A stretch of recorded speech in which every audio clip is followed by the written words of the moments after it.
Hola a todos y bienvenidos a una nueva entrevista aquí en Conclusión, que la pueden seguir tanto en el Facebook Live como en nuestra página www.conclusion.com.ar, y en este caso estamos con Felipe Piña, el historiador que viene acá a Rosario a presentar lo que es su nuevo libro, La vida por la patria, una biografía sobre Mariano Moreno.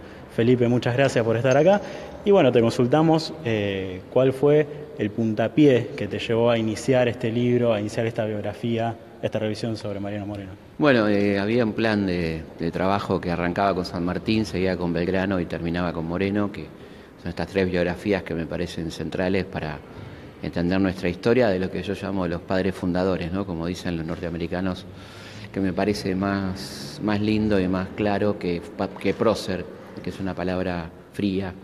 Creo que padre fundador dice mucho, ¿no? De alguien que pensó primigeniamente la patria, por ejemplo, ¿no?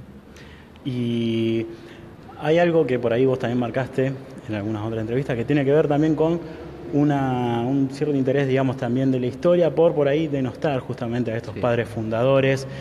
¿Por qué pensás también que se da esto? Y bueno, también obviamente en el caso de Mariano Moreno. Bueno, creo porque son personas que siguen incomodando, ¿no? Por supuesto que no son responsables de incomodar a nadie, pero así lo ven algunos desde el presente y por lo tanto prefieren dejarlos en alguno de sus roles. San Martín quedará como el que cruzó los Andes y nada más, Belgrano con el que creó la bandera nada más, y Mariano Moreno como un periodista, un abogado, en punto, ¿no? Sin ahondar en su amplísimo pensamiento, su trayectoria y lo que realmente hace imprescindible a estos personajes, ¿no?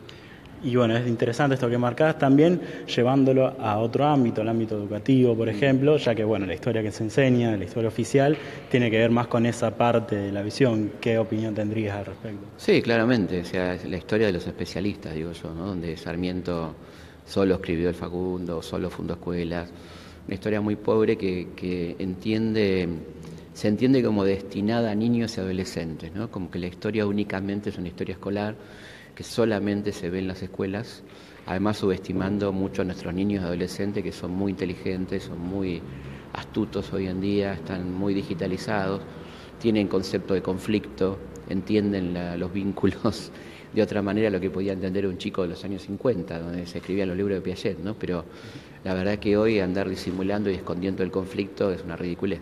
Y además esto de pensar la historia como únicamente destinada a la escolarización es una limitación muy importante. La historia constituye al ciudadano, ¿no? Debería constituir la identidad del ciudadano. Claro, y bueno, hablando sobre el libro, hablando sobre Mariano Moreno, te pregunto por uno de los temas centrales también, que es su muerte.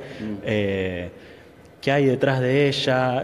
Si fue un accidente, si fue un homicidio planeado. Sí, seguramente fue un homicidio planeado, no tenemos en claro quién está, no podemos acusar a nadie puntualmente del autor intelectual, pero sí el autor material, que es el capitán del barco George Stephenson, que le suministra un remedio en una dosis altísima, un emético, que es un antivomitivo, que se daba mucho en los barcos, una dosis que lo convierte en un veneno más poderoso que el arsénico, y esto lo denuncian con mucha claridad su hermano Manuel y Tomás Guido, que será el futuro mejor amigo de San Martín, y acompañantes de Moreno en esta travesía, ¿no? Donde hablan de la perversidad del capitán y cómo el capitán se niega a llevarlo a un médico, estaba muy cerca de Río de Janeiro, y una vez muerto se niega a llevarlo para hacer la autopsia.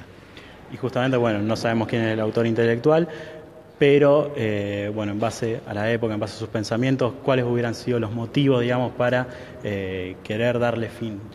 Bueno, correrlo de la política porteña, como fue corrido, y bueno, y sí sabemos, si no sabemos quién fue el autor intelectual, sí sabemos quién se puso muy contento, ¿no? Como Saavedra, que dice hacía falta tanta agua para apagar tanto fuego, y ya desapareció entre nosotros este demonio del infierno, ¿no?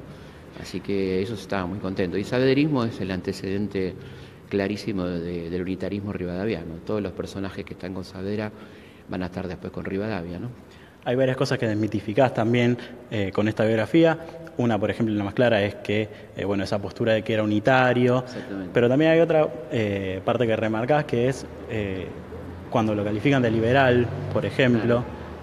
¿Cómo ves al respecto también? Sí, bueno, es una muy mala lectura, ¿viste? Hay lecturas muy parciales de la historia argentina y de documentos centrales como la representación de los hacendados, que algo debería decir su título. Los hacendados eran los exportadores ganaderos, que era la única industria que tenía la zona de Buenos Aires, del Río de la Plata. y por lo tanto la preocupación de Moreno no es la libre introducción de productos o el libre cambio, sino la libre exportación, favorecer la exportación de productos, e incluso en ese documento que algunos miopes dicen la Biblia del libre cambio, él propone fuertes impuestos para la introducción de productos que se fabricaban en el país. Así que está muy mal leído eso, ¿no? Y con mucha mala intención seguramente. Claro.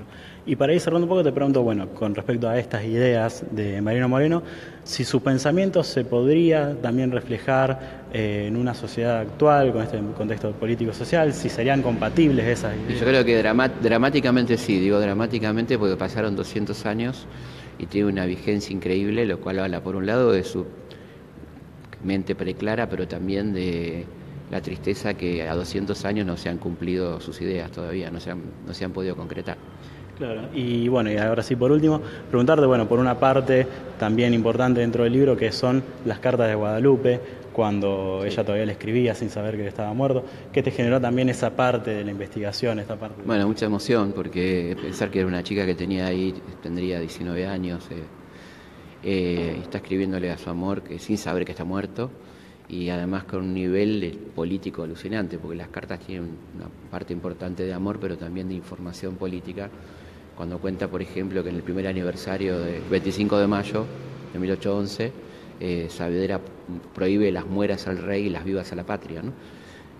Dando una información de primera mano muy interesante. Y esas cartas son tremendas porque son 14 cartas que ella escribe sin saber que su marido ya ha muerto, en la esperanza de que está vivo, ¿no? Después las va a recibir todas juntas de vuelta de la mano de su cuñado, dándole la tremenda noticia de que murió Mariano, ¿no?